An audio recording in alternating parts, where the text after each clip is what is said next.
Hi guys and welcome to Bomb Anime. It's your girl Ruka. And Big Boy Summer here, bringing you the strongest sage with the weakest crest, hot or not. Creativity. So, is it creative?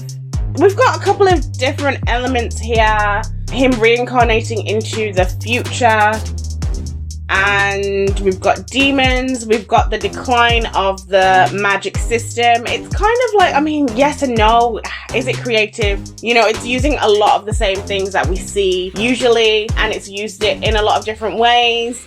Well, I've got a clear idea whether I think it's creative or not, but let's look at some of the elements that it is actually using. So, I said off mic that it reminded me of, suppose a kid from the last level of the dungeons in the last dungeon boonies. That one.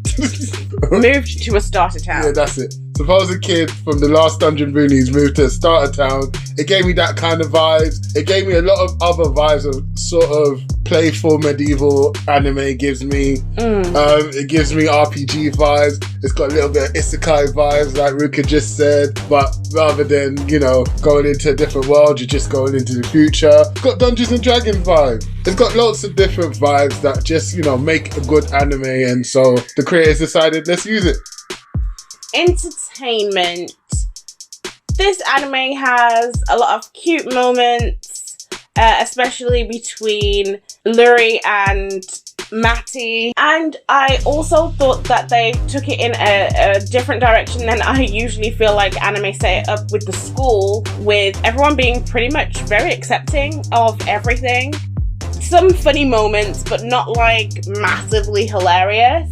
In all, it had quite a nice vibe. So for entertainment, does it grab my attention? Can it keep me engaged for the whole episode? I think it can. It's nice. It's not a shonen. It's not trying to make you feel, and it's not particularly slice of lifey where you're invested in the characters. It's an anime you can just watch. Do you know what I mean? It's a watchable thing. Character development.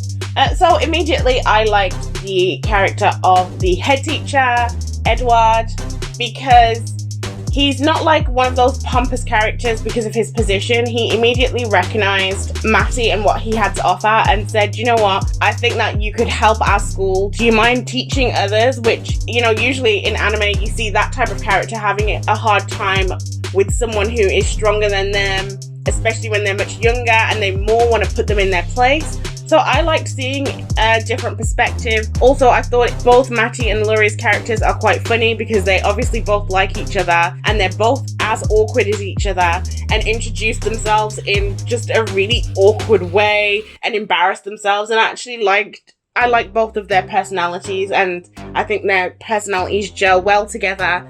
And also Alma, I really like too, because I just think that she's funny and she brings a light-hearted element to it, just being kind of silly, and I like that. Yeah, in terms of character development, I was kind of happy with the route that they took in terms of describing the characters in the first episode. It wasn't a case where we were bombarded with lots of this is what they ate for breakfast and that kind of stuff. They gave us just the right amount for you to get to know what type of people they were, as opposed for them giving you loads of information about them. I like the fact they introduced a demon. That was quite cool to bring it out in the first episode so that people like us who judge anime on episode 1 can say, yo, this is what you're gonna get. Are you down or not? And so I'm quite happy with the way that they did it in this format. World building.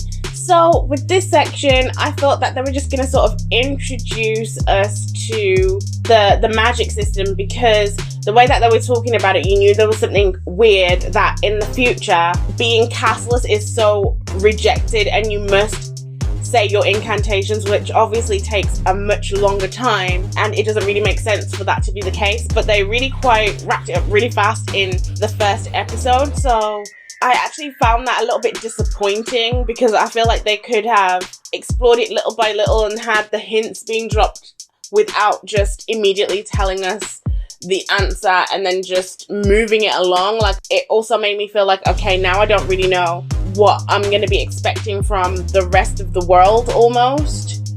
So world building in this one, I feel that it was a basic school situation, sort of similar to like, you know, Jujutsu Kaisen, where you've got two sister schools who have a bit of a rivalry, which is what they try to give off, but not as intense. That is literally all we got. Like, even the magic system wasn't, like, I know what Rook is saying, they gave you the answer straight away, but I don't feel like they even explored that enough, because obviously he's combining crests. His crest is a hybrid, whereas everybody else seems to have only one crest. Oh, I've got the crest of glory. Oh, I've got this crest. But he's got 3 crests and he's looking for a 4th sort of thing. So I think there's more to explore, but they didn't explore the world as much in this show so far, in my opinion. Plot execution. There's no plot. So that's all I've got to say on that. I don't know where it's going, like I said. Maybe he's going to try and get everyone to have castless incantations, and they're going to expose all of the demons and fully get rid of it, because we know that he was already doing that in his past life, and he thought he had basically gotten rid of them all to the point where they should be extinct. But I just don't know. So I have to disagree with Ruka here, and it's again based on the technicality. You know how I love those. This had the plot. It gave you the main plot, and it gave you the story plot for the episode. And so it had the plot, and it's a decent enough plot for the kind of anime it is, in my opinion. And so, yeah, Ruka, let's move forward. Okay. So, creativity hot or not? It's a not for me, fam. I'm sorry. Like, they borrowed too many elements. There wasn't too much creativity on their part. The only creative thing that I feel that this anime has done is go a little bit quicker than an anime of its kind.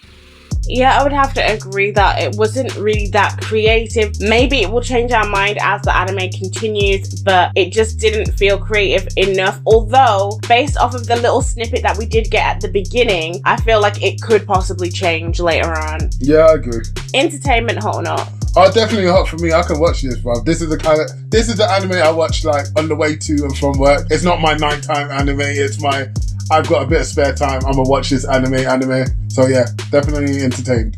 I was also entertained. I thought that it had enough like funny moments, enough little surprises. Well, not really that surprising, but kind of yes. I was entertained throughout. Character development, hot or not?